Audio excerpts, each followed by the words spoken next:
भाइयों और बहनों, ये कार्यक्रम सामान्यतः हर वर्ष करता है। इस वर्ष इन कार्यक्रम का आयोजन हुआ है कार्यक्रम के आयोजन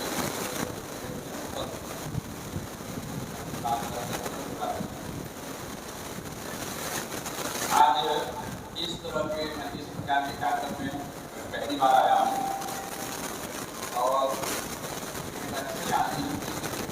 विद्यालय के आयोजनकर्ताओं को मैं हार्दिक बधाई देता हूँ कि संक्षिप्त समय में व्यवस्थित कार्यक्रम आपने प्रस्तुत किए। जिन प्रतिभागियों ने ये कार्यक्रम किया है वो भी बच्चे इसमें सम्मिलित हुए हैं, उनको मैं हार्दिक बधाई और शुभकामनाएं देता हूँ। जिन बच्चों ने यहाँ से आकर के पुरस्कार प्राप्त किया है उन बच्चों को, उनके अभिभावकों को भी मेरी हार्दिक शुभकामनाएं हैं, हार्दिक बधाई है। इस दौड़ में जो विद्यार्थी यहाँ तक नहीं आ पाए हैं उन्हें अग्रिम बधाई और अग्रिम शुभकामना। अगले वर्ष तक पुरस्कार प्राप्त करें और यहाँ तक आए इसके लिए। और इसी के साथ मैं आपके महारत प्राप्त करने के कार्य के प्रिंसिपल को भी बधाई देता हूँ। उन्होंने इस विद्यालय को चलते चलाते हुए भी अभी पिछले महीने में उन्होंने रिसर्च अपना पूरा किया है और डॉक्टर की उपाधि प्राप्त की है, इसलिए मैं उनको भी बधाई देता हूँ।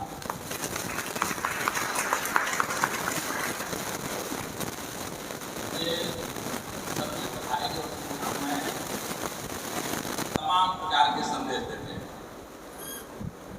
यानी हम अपना काम करते हुए भी कुछ कर सकते हैं, मैक्सिमम काम करते हुए भी कुछ कर सकते हैं, पढ़ते हुए भी कार्यक्रमों का पुरस्कार प्राप्त कर सकते हैं, कार्यक्रम करते हुए भी पढ़ाई का पुरस्कार प्राप्त कर सकते हैं, अधिक उपस्थिति होने का पुरस्कार प्राप्त कर सकते हैं, आदि आदि विभिन्न प्रकार के आयोजन जो होते हैं। इस प्रकार के पुरस्कार और इस तरह की शुभकामनाएं और बधाइयाँ इस बात के संदेश हैं।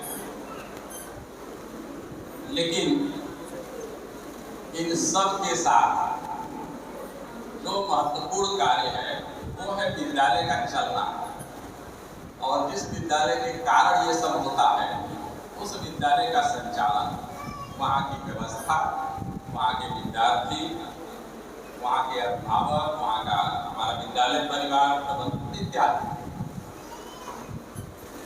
आज जो अभिभावक आए हैं इनमें से उस अभिभावक को मैं जरूर जानना चाहूँगा जिसकी कोई बेटी न पढ़ती हो, केवल बेटा पढ़ता हो। ऐसा कोई अभिभावक है? 3-4 लोग हैं, तो आपको शिकायत होगी। मैं बैठे बैठे देख रहा था, जैसे यहाँ से पूरा जो आयोजन हुआ है उसमें सब केवल बेटियां थी। तो अगर हमारा बेटा पढ़ रहा हो तो हम पूछेंगे कि भाई हमारे बेटों का क्या जरूरी है, बेटों का क्यों? ये मुझे मेरा आग्रह रहेगा विद्यालय परिवार से कि ऐसे आयोजन को करते समय इस समन्वय का भी ध्यान रखें, सामंजस्य का भी ध्यान रखें। अब हम लोग अगर अपने विद्यालय में होते तो हम पीछे से आंदोलन कर चुके होते इस कार्यक्रम को। अब चूंकि सांस्कृतिक बच्चे हैं, अभिभावक बैठे हुए हैं, इसलिए बोल नहीं रहे हैं और अभिभावक पूछ रहा है कि कौन विद्यालय से पंखा देने जाए। पूरे विद्यालय के संचालन के जो हिस्से हैं उसमें मैं बाकी सभी हिस्सों में 3 हिस्सों को छूना चाह रहा हूँ। एक हिस्सा है जो विद्यालय के संचालन में जिसकी महत्वपूर्ण भूमिका होती है, प्रबंधन। दूसरा प्रिंसिपल और उनकी टीम है, और तीसरा अभिभावक। ये 3 मिलकर के सामान्यतः विद्यालय को चलाते हैं। विद्यालय को अगर चाहे तो वो विद्यालय ठीक चल सकता है, चाहे विद्यालय बिगड़ सकता है या अच्छा नहीं चल सकता। संयोग से यहाँ तीनों उपस्थित हैं। प्रबंधन की ओर से मैं उपस्थित हूँ, प्रिंसिपल और उनकी टीम यहाँ उपस्थित है, और अभिभावक उपस्थित है। तो मैं अपनी भूमिका और अपने प्रिंसिपल टीम की भूमिका कहने के बाद मैं फिर आप पर आता हूँ।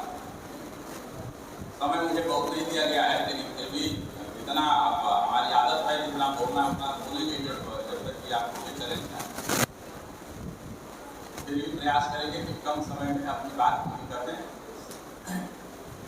प्रबंध तंत्र की भूमिका किसी भी विद्यालय के संचालन में बहुत महत्वपूर्ण नहीं होती। प्रबंध तंत्र जमीन दे देता है, बिल्डिंग दे देता है और जो संसाधन चाहिए, लैब है, लाइब्रेरी है, जो भी इंफ्रास्ट्रक्चर से संबंधित चीजें वो दे देता है। और विद्यालय को चलाने के लिए प्रिंसिपल और उनकी एक टीम दे देता है। बस यहाँ आकर के प्रबंधक और प्रिंसिपल और प्रबंध तंत्र की भूमिका खत्म हो जाती है। ये अलग विषय कि हम प्रबंध तंत्र इसको चेक करता रहे, देखता रहे, जानता रहे, वो उसके आगे की भूमिका, लेकिन उसकी जो कार्य करने की भूमिका बस इतना। हमारा प्रबंध तंत्र इसमें एक चीज और जोड़ता है। हमारा प्रबंध तंत्र कहता है कि क्योंकि ये हमारे शिक्षण संस्थान 1932 से चल रहे हैं, जिसको महंत दिव्यनाथ जी ने स्थापित किया था, महंत अभयदास जी ने इसको कंप्लीट किया। इन दोनों अपने जो संस्थापक आचार्य हैं, उन्होंने जिस उद्देश्य को लेकर के, जिन इच्छाओं को लेकर के उन्होंने संस्थाओं की स्थापना की, वो पूरा हो रहा है नहीं हो रहा, वो हम देखना चाहते हैं, वो देखते हैं। और मुख्यतः दो चीजें उनके उस उद्देश्य में आते हैं। एक तो कि हमारा काम लोक कल्याणार्थ होना चाहिए, लोक कल्याण के लिए होना चाहिए, और दूसरा वो राष्ट्र और समाज के हित में होना चाहिए। हम इस बात की मेंटेन करते हैं। हमारी संस्था अगर ये न कर रही हो तो हमारा प्रबंध तंत्र मानता है कि ऐसी संस्था चलाने से बेहतर से बंद कर दें। इसकी हम मेंटेन करते हैं, इसलिए ये अलग हिस्सा होता है। लेकिन जहाँ तक विद्यालय के संचालन में जो सहयोग की हो, वो इंफ्रा और संसाधन, इसके बाद हमारी भूमिका सीमित है। प्रिंसिपल और प्रिंसिपल की टीम के टीम में महत्वपूर्ण भूमिका होगी, यानी कि वो संस्था की, यही टीम उस संस्था की आत्मा होगी। वो जैसा वो टीम होगी वैसे उस संस्था का स्वरूप दिखेगा, वैसा वहाँ का हवा मंडल दिखेगा, वैसा वहाँ से आवाज आएगी, वैसे वहाँ की जमीन से खुशबू आएगी, जैसा होगा वैसा आएगा। और ये बहुत महत्वपूर्ण टीम होगी। इस टीम के पास बहुत सारे काम होते हैं, सब मिला करके कि जो मैंने कहा कि संस्था कैसी होगी और कैसे चलेगी, क्या परिणाम देगी, इस टीम पर निर्भर करता है। लेकिन अगर हम इसको रेखांकित करके उसको केवल इशारा करते हुए हम अपनी बात कहना चाहें, मुझे लगता है कि ऐसे में 5 काम उनके पास होंगे जो करना है। प्रिंसिपल की टीम के पास 5 काम, हम लोग अगर उसको बिंदुसर संक्षिप्त कर दें और बाकी चीजों को छोड़ दें तो कह सकते हैं। पहला कि विद्यालय का वातावरण बच्चों के लिए घर जैसा दे देगा, ये इस टीम का काम है। अब इस टीम क्या क्या इसमें काम है वो आपको लिखा। सिद्धांततः हम बच्चे को परिवार जैसा वातावरण अगर हम अपनी संस्था में देते तो ये हमारा एक महत्वपूर्ण काम है। विद्यालय में बच्चा चाहे विद्यालय में चाहे घर में है, उसको लगे हम एक जगह। परिवार की भूमिका एक खत्म हो जाती है, विद्यालय की भूमिका दूसरे स्तर पर शुरू होती है। यानी इस टीम का दूसरा काम क्या होता है कि परिवार के साथ साथ हम विद्यालय का भी वातावरण दे दें, क्योंकि परिवार की एक लक्ष्मण रेखा है, विद्यालय की लक्ष्मण रेखा नहीं है। यानी उसे उस परिवार के वातावरण में एक चीज प्लस करना होगा, जोड़ना होगा कि हम एक विद्यालय का भी वातावरण देते हैं। अब विद्यालय का वातावरण हम यहाँ डिटेल नहीं करने जा रहे, आप जानते हैं, समझते हैं वो आप कैसा होता है, वो उसको जोड़ो। तीसरा, यद्यपि ये विद्यालय के वातावरण में समाहित है, फिर भी रेखांकित करने के लिए, जोर देने के लिए हम लोग कहते हैं तीसरा, इस संस्था में अनुशासन स्थापित करें और प्रिंसिपल से लेकर के शिक्षक, प्रिंसिपल और विद्यार्थी तक में संस्कार का वातावरण और तब जिसके लिए संस्थाएं खुली हैं, जिसके लिए हम एडमिशन लेते हैं, ऐसे पढ़ाई का वातावरण, ये काम प्रिंसिपल और उसकी टीम के पास अगर इन 5 काम हम दे देते हैं तो हमें लगता है कि लगभग शिक्षण संस्थान अपने 80% उद्देश्यों को पूरा कर रही है। विस्तार में हम छोड़ रहे हैं वो प्रिंसिपल की टीम पर, अभिभावकों पर कि आगे के। अब इतने काम से हमारा प्रबंध तंत्र का काम पूरा हो जाता है और प्रिंसिपल और उनकी टीम का काम पूरा हो जाता है। जब हम प्रिंसिपल और प्रिंसिपल की टीम के काम को कहते हैं तो स्वाभाविक है कि वहाँ हम अब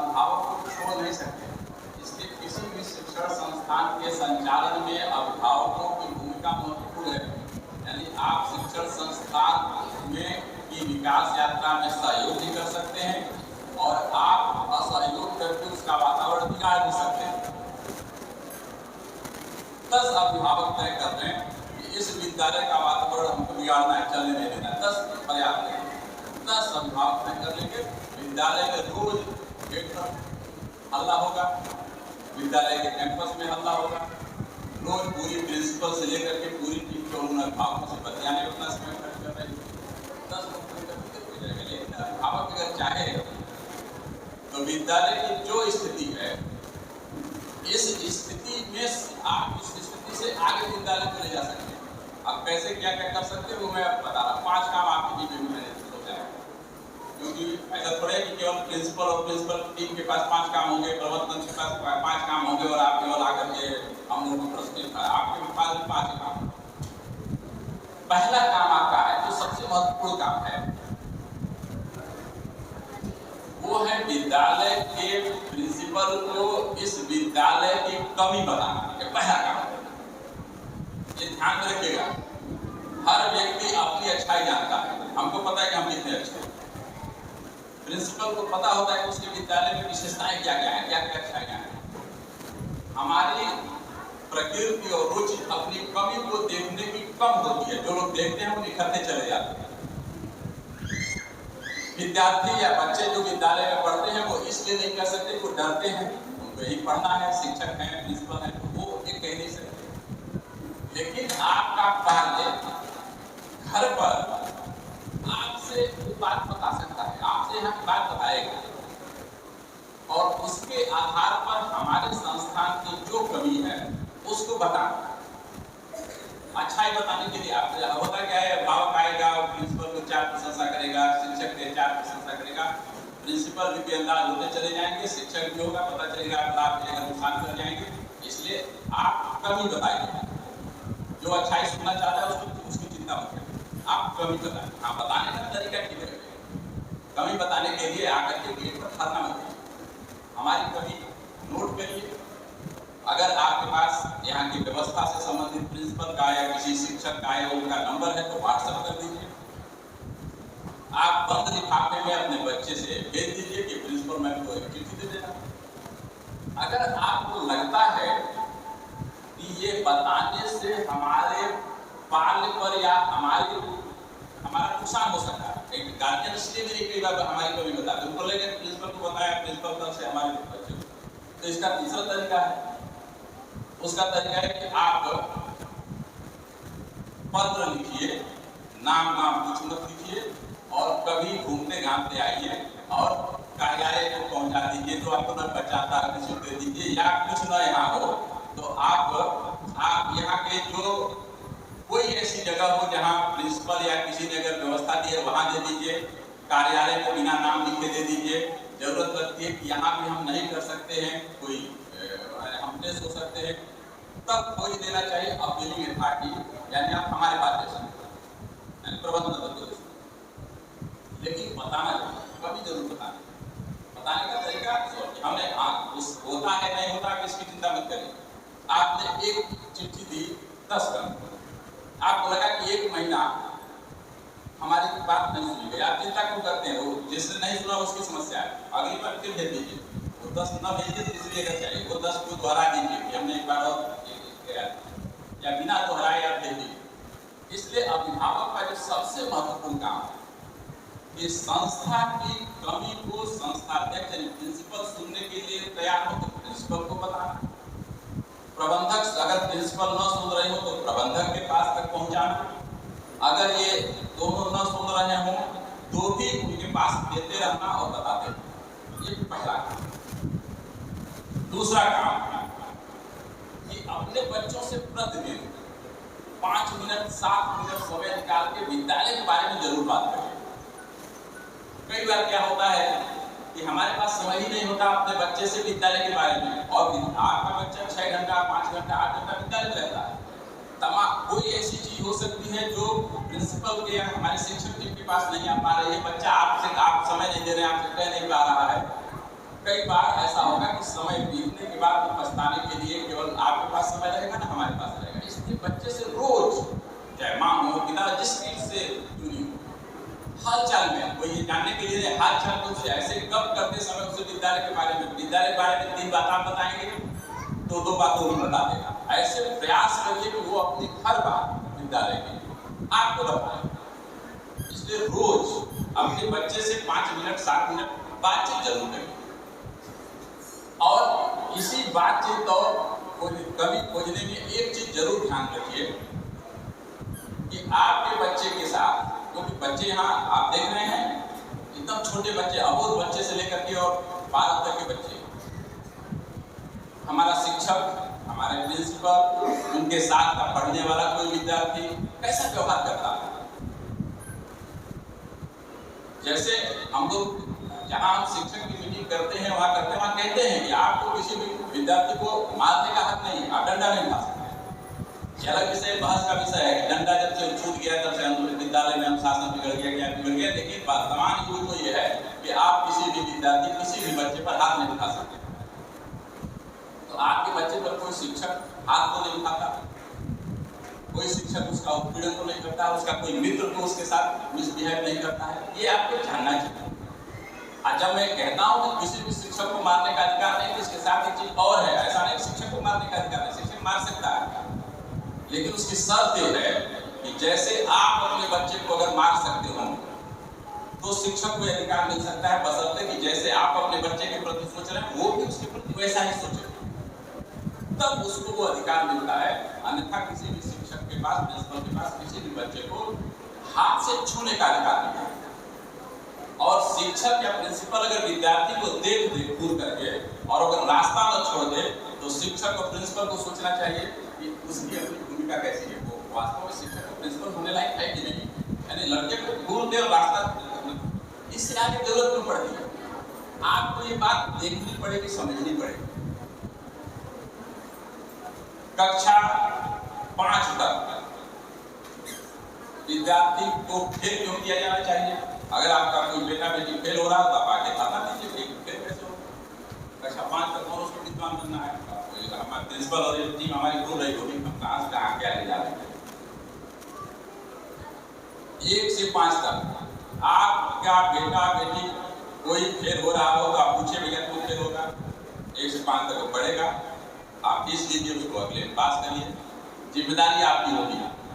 5 के बाद थोड़ा शुरू होता है, लेकिन कक्षा 9 और 11 में पास मत कराएं। ये दोनों चीजें हैं। कक्षा 1 से 5 तक कोई बच्चा फेल न हो और 9 और 11 में पास न हो। अगर अपने से पास हो रहा है तो ठीक है, अन्यथा उससे फेल हो रहा है तो उसे पढ़ने दीजिए, 1 साल और पढ़ने दीजिए। जब मैं 2 बात कह रहा हूँ तो दोनों में देखिए हम यहाँ से बोल वही रहे हैं जो हम अपने पर लागू करते हैं। हमारा बेटा कक्षा 1 में पढ़ता है तो उसकी मार्कशीट आई, 3 विषय में रेड लगा हुआ था।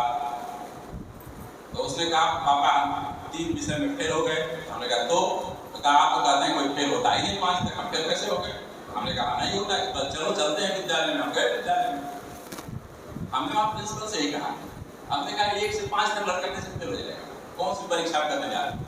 हमने कहा देखिए हमारा बेटा 1 से 5 तक फेल है, आप फीस दीजिए, अगले साल उसको कर दीजिए। हम कभी आपसे पूछने नहीं आएंगे कि आपने इसको पढ़ाया, हम भी तो घर पर उसको देखेंगे, हम भी तो पढ़ाते हैं, हम भी तो देखते हैं। लेकिन जब वो हमारा बेटा 11 में फेल हुआ तो हम पास करा देंगे। ये अंतर समझिए कि कहाँ रोकना है और कहाँ जाने देना।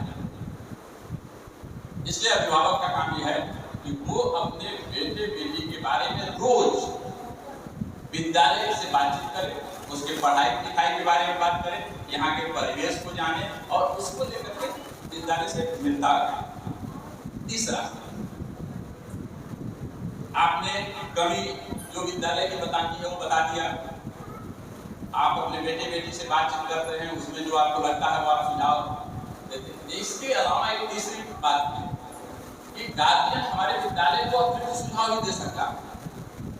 जैसे आपको लगता है कि हमारा विद्यालय ये काम कर रहा है, लेकिन इसमें एक काम और भी कर सकता है, तो कोई ठेका थोड़े कि हमारा ही दिमाग इतना काम करेगा या प्रिंसिपल की टीम।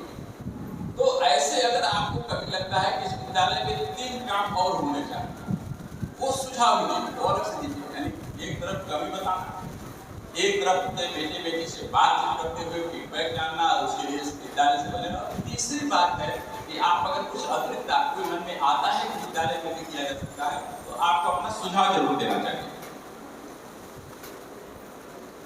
इसके अलावा विद्यालय का जो अनुशासन है उसका पालन जरूर करें। आपको जाने अनजाने में समझ में नहीं आता, आप अपने बच्चे के साथ नुकसान कर देते हैं। क्योंकि हम विद्यालय जब कोई नियम बनाता है, कोई अनुशासन बनाता है, तो इसलिए नहीं बनाता है कि विद्यालय को चाहिए, इसलिए बनाता है कि इस माध्यम से हम आपके बेटे बेटी में के जीवन मूल्य विकसित करते हैं अनुशासन। तो ऐसे में जब आपको टिफिन दे करके समय से बच्चे को भेज देना है और आपकी टिफिन बच्चे को भेजने के 1 घंटे बाद आएगी, तो बच्चे को पता है कि जब हमारे माता पिता अनुशासन नहीं मान सकते नियम में, तो हमको कौन सी जिम्मेदारी। यहाँ आप विद्यालय का कम नुकसान करते हैं, आप अपने बेटी बेटी का नुकसान कर ले जाते हैं। इसलिए विद्यालय ने कहा कि अगर टिफिन नहीं आएगा तो मत भेजिए, आप विद्यालय के भरोसे छोड़िए। अगर टिफिन साथ देना है, नियम है, तो दे दीजिए समय से। अगर विद्यालय आना अनिवार्य है, अगर लेट हो गया तो बच्चे को घर रोक लीजिए, एक दिन आना जरूरी नहीं, लेकिन अगर उसे आना है तो समय से हो। ऐसा ना हो जाए कि गेट पर आकर के वो गेट पर रुके, छोटा बच्चा है, वो आपको भी अच्छा नहीं लगता है, विद्यालय को भी अच्छा नहीं लगता है। लेकिन हमें एक हमारी लक्ष्मण रेखा होती है, इसलिए हम उस अनुशासन को लागू करने के लिए कई बार अमानवीय होने जैसा हम दिखते हैं, होते नहीं है, ऐसा दिखते हैं। इसलिए विद्यालय के अनुशासन का आपका बेटा बेटी पालन करे न करे वो विद्यालय पर जरूर छोड़े, लेकिन आप सब जरूर पालन करेंगे। और मेरा दावा है अगर आप विद्यालय के अनुशासन का पालन करेंगे, आपके बेटे बेटी हमारे विद्यालय के अनुशासन का पालन करेंगे। और 5वीं बात सुनने में बहुत सामान्य सी लगेगी, लेकिन ये हमारे आपके बीच संबंधों में दूरी पैदा करती है और उसका असर बच्चों पर पड़ता है कि फीस समय से जमा कर दिया। अब जब मैं कह रहा हूं कि फीस समय से, अब इसका आप अंतर समझिए। ऐसा नहीं कि हमारे पास पैसे नहीं इसलिए हम कह रहे हैं, ऐसा नहीं कि हमें उस पैसे की जरूरत है इसलिए हम कह रहे हैं। होता ये है कि जब आपकी फीस समय से जमा नहीं होती तो आपको इसकी नोटिस होती है। अब हमारे पास नोटिस देने का माध्यम क्या है? हमारे पास नोटिस देने का माध्यम आपका बेटा बेटी है, हम उसी के माध्यम से नोटिस पकड़ाते हैं, भैया फीस जमा करो। तो अब जिस बच्चे को हम अपने बेटे बेटी जैसे मानकर पढ़ा रहे हैं, उसको तो लग रहा है कि हमारा टीचर हमारे पापा से फीस मांगता है। आप समझिए, यहाँ से संबंधों में दूरी हो, यहाँ से भाव जोड़ते हैं। हम भी जब आपसे पैसा मांगते हैं तो हमारे दिमाग में एक भाव आता है कि हम आपसे ऐसा कह रहे हैं, अब हमारे और आपके बीच संबंधों की कड़ी भाव से हट करके अर्थ पर आगे, पैसे पर आगे। अगर आपका फीस समय से जमा हो जाए, कोई नोटिस न हो, किसी अभिभावक के पास हमको जाना न हो, तो ये तो दिखेगा, यानी हमारा भाव आपका भाव दिखेगा कि हम सकारात्मक दिशा में पूरा का पूरा काम कर रहे हैं।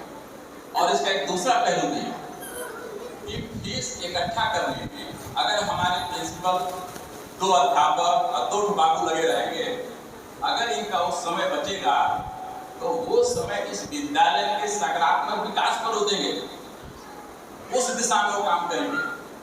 तो ऐसे में उस समय का हम सकारात्मक उपयोग कर सकते हैं। जब इस प्रकार की योजना और भाव के साथ जब हम काम करते हैं, यानी प्रबंधन अपनी भूमिका चला रहा है, टीचर्स यानी शिक्षा परिवार जो इनका है, प्रिंसिपल उनकी टीम अपना काम कर रही हो, गार्जियंस अपना काम कर रहे हो, तब संस्था स्वाभाविक गति से एक उस दिशा की ओर बढ़ती हुई दिखेगी जो सिद्धांत के साथ साथ जीवन मूल्यों पर आधारित होगी, शिक्षा के मूल्यों पर आधारित होगी।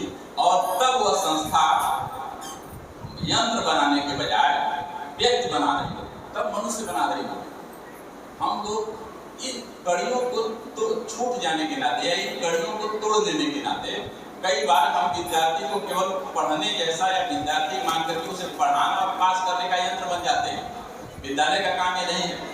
विद्यालय का काम उसे मनुष्य बनाना है, उसे व्यक्ति बनाना है, उसे अच्छा व्यक्ति बनाना है।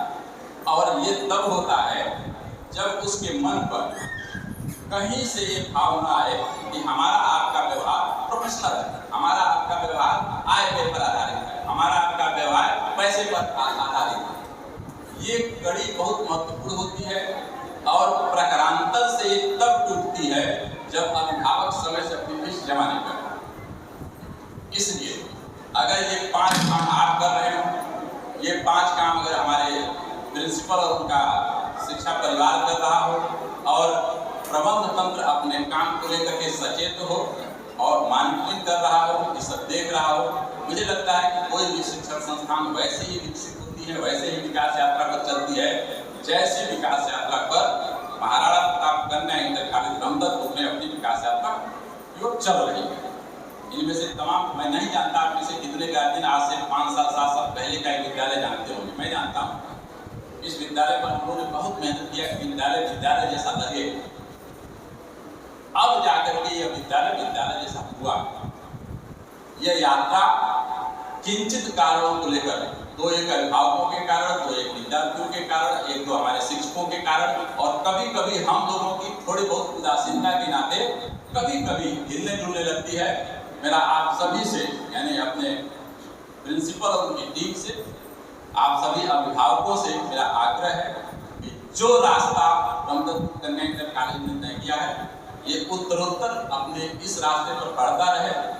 ये विकास यात्रा आपको भी गर्व होगा, हम लोगों को भी गर्व होगा कि शहर के टॉप मोस्ट इंटर कॉलेज बनाने तक पहुंचाएगी। लगभग हम उस दौर में हैं।